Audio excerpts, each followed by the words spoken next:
here. But. Hello, and welcome to the United Community Channel. Manchester United 3, Athletic Club 0. Oh, boys, this has been fantastic. What a relaxing night. Well, I suppose I was hiding behind a chair at one stage, so it wasn't all calm and everything. But on the whole, it was a very comfortable night for Manchester United. So look, please do smash a like in the video if you haven't done so already. Subscribe if you're new to the channel.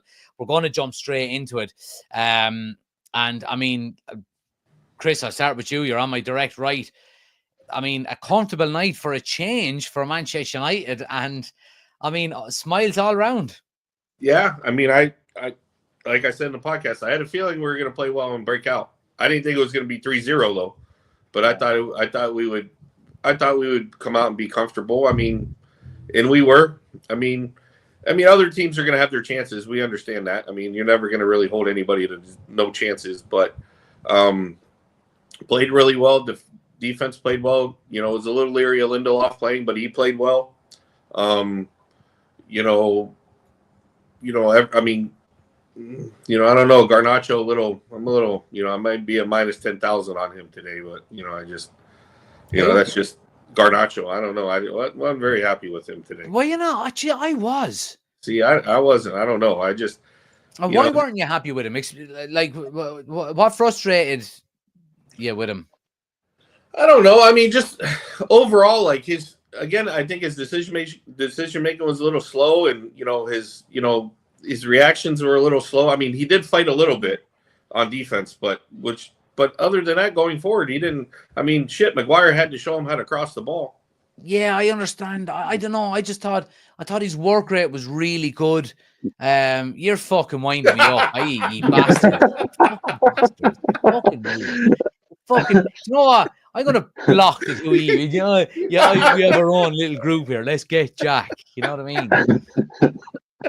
Give me the real fucking analysis on Garnacho, then, will you? No, he played well. I mean, I gotta be honest. Everybody played well. I mean, yeah. We at the beginning of the first half, like you said, our passing was a little frenzied. We weren't bringing the ball down. We were kind of bopping it around a little bit too much, and that gave them some of their opportunities, to be honest. And I think we have to clean that up a little bit. But I mean, other than that, but once we got in, I know Ugarte started off a little slow. He was giving the ball up. I mean, I saw what he was trying to do on that big long cross. He was just trying to get it out because the one time that we gave up the ball last game, like 2 games ago in Europe, we were asking for him to get the ball out long, and we didn't. He didn't, and we gave it. We were trying to play it short, and we gave up a chance, and it ended up being a goal. So I think he was trying to get the ball out long to the opposite side of the field, just didn't get it there. But then the 2 assists that he had, I mean, went up for the header to put it to the back post to Casemiro, and then the little flick to Bruno. I mean, I'll be honest, like I wasn't expecting him to be as advanced as he was today. He was pretty far up the pitch today, and I liked it, and that's maybe why Casemiro's staying a little bit farther back and stuff. And then the other thing, I mean, Casemiro rang the post, Mazraoui rang the crossbar. I mean, this is what we talked about in the podcast. We get a goal, and it changes how the momentum of the team goes, because then everything's positive. Not everything's a negative. We are a very confidence-based team. I suppose that would be fair to say. Yeah. And I think that, but getting the 3 goals today, I mean, we could have had easily 5 or 6 today. Yeah. But we finished our chances. I mean, but this is the kind of hammer and ball where, I mean, you see Bruno making that run through the middle. Yeah. That's not coming from out wide. That's coming narrow through the middle. And I got to be honest, Højlund did a really good job of shielding the ball and getting it to Ugarte that was able to flick it to Bruno. Yeah. And I think that's where, and it was a very positive thing. So, I mean, I liked that a lot. I mean, there wasn't much about the game that I didn't like, to be honest, Yeah, absolutely. Ben, what was your thoughts on it? What would, obviously it's all positives, and we will get to the comments in a moment, guys. So get your comments in the live chat. We'll go through as many of them as we can. But Ben, I mean, there's no negatives really, or is there, to take away from that game? It's all positive. No, it's all positive. I'd just like to shout out to referee though as well. Yeah. Referee could have bottled it in a stadium like that. Some do, don't they? I'm just saying the standard was good, spot on tonight. Every decision was pretty much spot on. And like you say, I think that's the best we've played. Yeah. I mean, I got to be honest, I didn't see the red card coming. No, I didn't either. Yeah. I mean, you think it was a red pen? But I think I can see why it was given after. I didn't see it at the time, but obviously if he didn't pull him back, he would have scored, wouldn't he? He would have got onto it, so you can see why it was a red card. Yeah. It changes his momentum, Chris, a little bit, doesn't it? It does, and I mean that's a ballsy call right there. I mean, to go from not making a call whatsoever to VAR, and then you wonder if VAR put it in his ear that, hey, that's a red card. I mean, you don't hear the audio or anything like that. But it has to come from VAR, really, doesn't it? Considering the ref didn't even give the penalty. Exactly. Yeah. So at that point, it's like we want those Danish VAR guys again, and everything like that. So it's it is what it is at that point. So no, I mean I just didn't see it coming. And I mean, but kudos to Højlund for making the run. Yeah. And absolutely. being there, I mean, he's as much as we've given on him, he's still fighting and he's still making. Yes. He's kind of playing Maguire, where he's being a professional about it, and he's trying to get in the right position. So I can't not fault him. He played well too. Yeah, absolutely. Let's get down through some of the comments here and see what everyone is saying. Be a real sickener, the final being played in your stadium and you're sitting at home. Yeah, absolutely. Let's go win for Man United, says Passat. Warren says, second half was exactly what we needed. Dull to watch, but professional. No major complaints. Excellent. Yeah, I mean, the second half flew by because nothing really happened. We just coasted through it. Messi would ask Maguire for a selfie. We'll get on to Maguire in a moment. Desi says, am I on the right channel? Everyone looks in great form. You are. Don't switch the station. You're in the right place. We're all happy tonight for once. A clean sheet was very pleasing. It absolutely was. Yeah, absolutely. Clean sheet is always fantastic. Dee says, Garnacho was decent. Just when he's on the left, he reverts to type inside of doing what's been helping the team. Yeah, absolutely. AJ, who's AJ? Who? AJ. AJ was eight. AJ was solid. Maybe AG? Garnacho? Yeah, maybe. Yeah, Alejandro Garnacho was solid. Nothing more, nothing less. He played his part for the team well. He doesn't do that often. Bruno with 2 goals tonight, absolutely. And Charlie says, Bruno, I thought was unbelievable tonight. Again, top captain, really proving people wrong. Let's talk about Bruno a little bit. And Ben, I'll go to you first on this one because, again, Bruno Fernandes tonight with 2 goals and just driving the team forward and he drops back into the 6 later in the game and, dictates tempo a little bit and a real captain's performance. Yeah, what can you say about Bruno, though, to be fair? Best player by a mile for this season. How many seasons can you say he's been the best player? Yeah. I think that's a good thing about him there is the longevity that he's doing it for us. And like you say, he's had chances to move, he's not gone.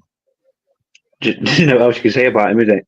He loves the club. Yeah, absolutely loves the club. Yeah, 100%. And Chris, I mean, 37 goals and assists, 37 goal contributions this season in a really, really poor Manchester United team. And look, by the looks of things, he's nowhere near finished yet. And I reckon the last Europa League final is nagging at him because you remember seeing him after the final whistle when Solskjaer was the manager and he was in tears, and I reckon it's still itching at him. He wants that European trophy. But what do you make of him tonight? I thought he was great. I mean, I thought he was, he made great runs. He controlled the ball. He was, I mean, even in the second half, you look at him, and I don't know if anybody caught it, but like towards the end of the second half, he's telling Garnacho, you need to make a different run. You need to show a different way. Yeah.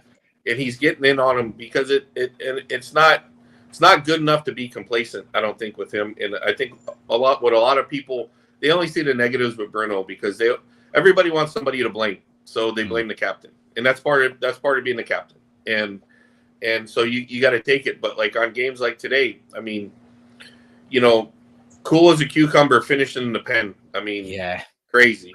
I mean, just absolutely crazy. And then, the run that he makes and he slots it away. I mean, he makes the finishes. Then, does he frustrate me a little bit? Yeah, only because do I want him to go forward when he comes back? And but he's being the maestro. He's changing the pace of play and everything like that. And there's a couple balls that he played today. He played a big long ball to Garnacho across the field, in a couple of them. I mean, they were spot on. So, I mean, you can't get in on him about this one. And I mean, it's just,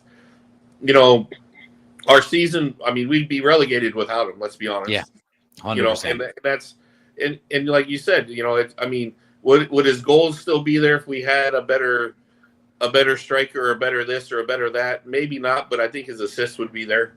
I mean, I think the involvements would be there. Maybe not the exact goals, but I mean, I still can't take that away from him. I mean, I think he's been brilliant all season. I mean, but again, what player has shown game in and game out? Everybody has their ups and downs. Yeah. And everything like that. So, absolutely. I mean, I can't speak enough about him. I mean, he's what we need, and I'm happy that he's here. Like Ben said, he could have left a couple times. Yeah, and speaking about ups and downs, I think there's nobody who epitomizes that more so than this man. He was phenomenal tonight, in my opinion. I thought he was absolutely out of this world, and he's come under some scrutiny, and maybe rightly so, because, he hasn't, been massively consistent throughout his 3 years now at United. But the last few games, and Ruben Amorim, Chris, admitted it, that he's now learning how to play him and where to play him. He's a real asset to us again. He is. I mean, he's played well in a lot of in the majority of games, but I think European football suits him. Yeah, European football suits him more. I don't want to say more than the Prem, because he still does well getting the Prem. But when we play the upper echelon of teams, the top 7, top 8 teams, it's where I think we all struggle. I mean, everybody on our team struggles a little bit, but I think that pace of play is troublesome for him, where I think European football suits him, and I think he's mastered it and he knows it, and he's played in Spain for how long, and everything like that. So I think but again, ups and downs. I'll go in on you a little bit, because I think Harry Maguire has had just as many ups and downs. Yeah, well, I was coming to him next, and we'll get to him in a moment. But Ben, with Casemiro, is there an argument to keep him in the summer, or is he just on too much money? I think it's too much money. There is an argument to keep him, but like you say, it's just the money that's the issue. It'd be a great character having the changing room, like you say, but money don't say that, does it? Yeah. It's a shame that he's not on 160 grand, isn't it? Because you would love to have him in a dressing room and be bringing in, like, I always go back to somebody like, João Neves that went to PSG. I think he'd be unbelievable playing under somebody like Casemiro. Do you think he stays in the summer, or do you think he goes? I think it depends on if we're going to sign anybody else, to be fair. Yeah. If there's anybody in that position that we're going to sign, he goes. If not, keep him. Yeah. I think I think he stays just because of the money. I mean, I don't think he's comfortable. He doesn't have to go anywhere. And I'm going to ask this question because I don't know. Because in the States we can do it, in the NFL and other sports is you can't restructure their contract and bring their wage down, but give them a signing bonus. He's got to agree to a brand new contract. You know what I mean? I got you. And then they'd have to buy out his current one. Not even that. He could agree to a new deal, but nobody is going to agree to a new deal on lower terms without getting a payout from the. Like you often see, somebody has got 2 years left on their deal and they signed a new 5-year deal, but the new 5-year deal counteracts the 2 years left on their current deal. Now the new contract always means you're getting more money. You know what I mean? Unless it's something like Harry Maguire, whose contract is running out this year. So now, if he still wants to stay at United, we can negotiate on lower terms. You know. No, I get it. I think has got 2 years left, I think, maybe, or even 18 months, maybe. 18 months, but I just didn't know if they, because in the NFL they can convert some of their wage into a signing bonus and lower their wage at that point to lower their cap number. So I didn't know if that would work the same way. But I mean, either way, I don't think he leaves. I mean, I don't think he leaves because of the wage that he's on, which, I mean, that's just one of those things we're just going to have to eat at that point, you know, because at that point, you know, you're going to have Bruno and Casemiro on those high wages. Those are your two guys that are on those extremely high wages, because I think Rashford's gone and everybody else will be gone. So you just kind of have to ride that one out. And hopefully, you know, Amarin. I don't think Jim Ratcliffe is willing to ride it out, though. That's the only thing, you know. I suppose, though, when we're in the Champions League, it's his experience in the Champions League. Is that worth the wages? But the money you gain from the Champions League, Jim Ratcliffe is going to want to invest that as much as he can into the future, and not pump £350,000 of it a week into Casemiro, who's only going to be gone at the end of the season anyway. What's his option then? I mean, he's not going to buy him out. No, it's Saudi or nothing. Yeah, exactly. The only other place I can think of is the MLS, but I don't even think MLS can touch that. No, like, he's not going to go to Miami because they've already got Messi and Suarez and Busquets. Well, they're going to, here in Miami, supposedly they're going to get rid of Suarez, and Busquets may go too. So they may have room for him, but I don't know. I mean, it'll be an interesting thing, but I don't think it's gonna. I really think it's Saudi or nothing. But I mean, Ratcliffe may have to eat it for another year just because. I mean, there's really no options there. It's all down to the player. It's 100% all down to the player, because he does not have to leave, you know, unless his money is matched. You know, he's going to say, well, why would I leave and drop to, you know, 150, 200 grand somewhere else when I can stay here, get 350 grand a week, see out my contract, and get one more big signing on bonus then in the year's time in Saudi or in the MLS or whatever. But anyway, I digress. I want to talk finally about the man, the myth, the legend, and the one and only Harry Beckham. I mean, he says here, it was nice to do a bit of dribbling. I saw a lot of bodies in the box. They must have trusted me to get that cross in.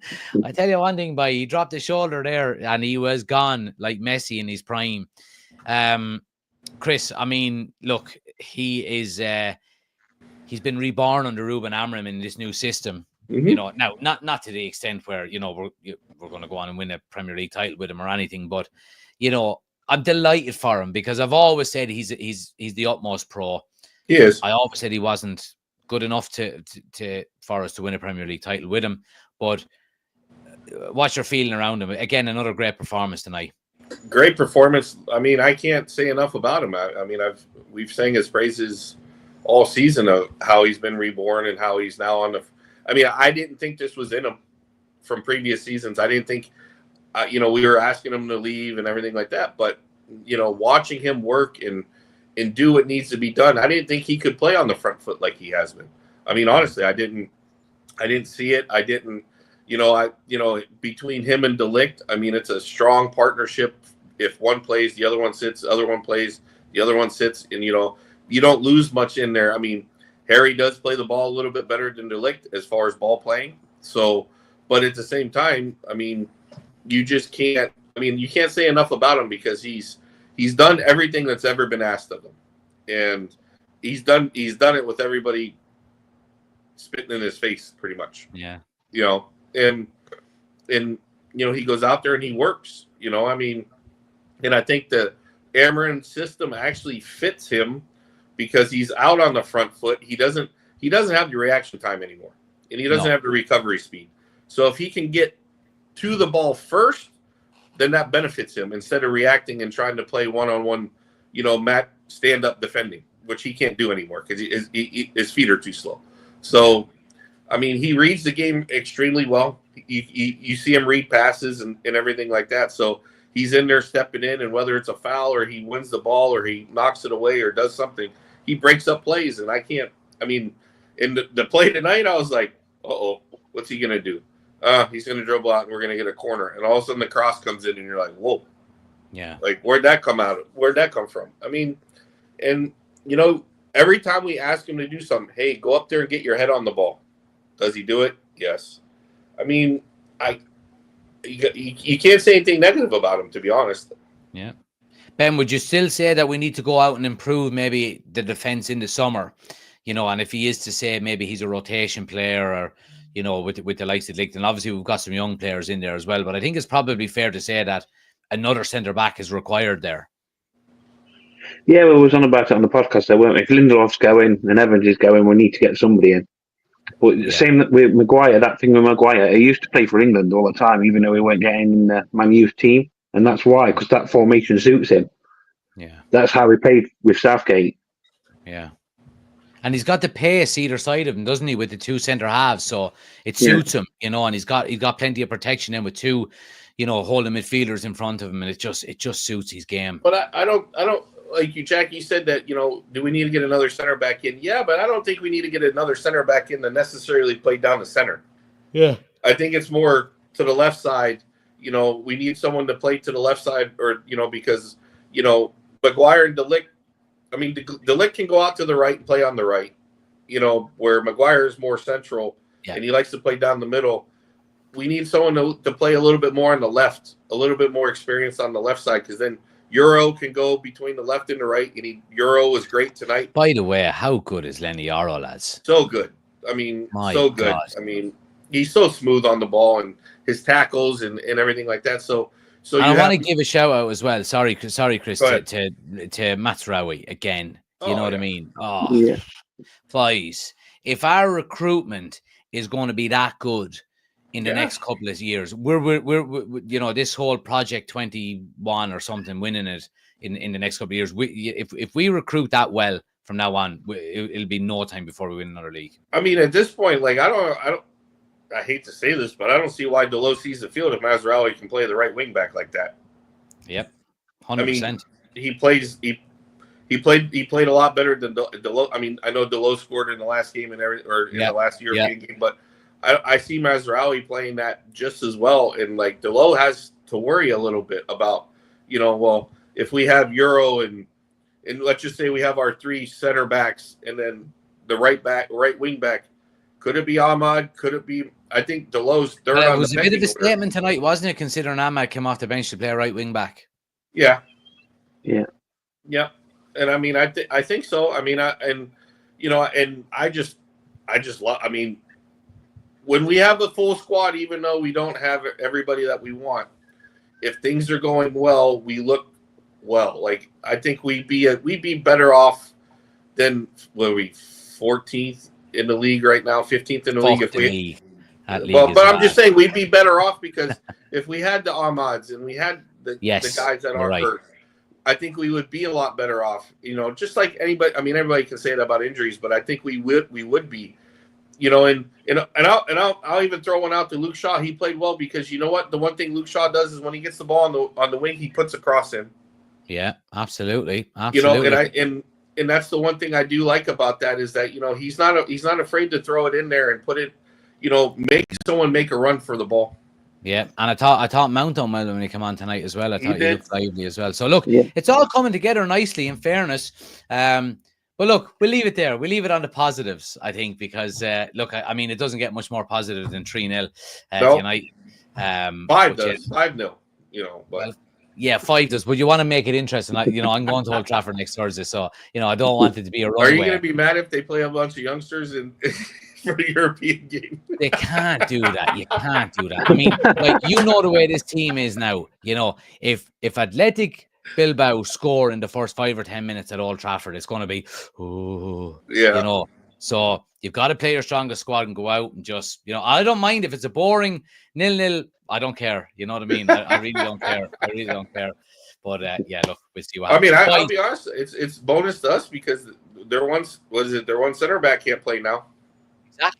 Exactly. And it's not 100% certain whether their striker comes back and is fit for next Thursday either. So and your man Nico Williams done absolutely jack all tonight. He did. Yeah, so happy days. I think he's a La Liga player, not a. I think we start to have to differentiate between who's a La Liga player and who's a Premier League player. Exactly. Boys, thanks for coming on. I appreciate it, and I'll talk to you over the weekend. All right? You got it. Legends. Thanks, everybody, for watching as well, guys. 3-0 to Manchester United. You know, what a lovely way to just have a Thursday night. You know what I mean? 3 beers, 3-0. And, happy days. United are, I won't say in the final. We've got 1 foot. We've got 1.5 feet in the final, thank God. We will be back, guys, tomorrow as well. Keep an eye out for the match reactions and all of that kind of stuff as well. And, of course, we do have a game on the weekend also. But I do appreciate everybody for watching and listening and getting involved in the chat. If you haven't done so already, please do hit that like button. It helps the channel out an awful lot. It really, really does. So if you haven't done so, on your way out, just pop that like button for me. Hit the subscribe button if you're new as well, guys. United win 3-0 and have 1 foot in the semi-final. Happy days. Have a great evening, night, tomorrow. Enjoy yourselves. I'll chat to you the weekend. Good luck.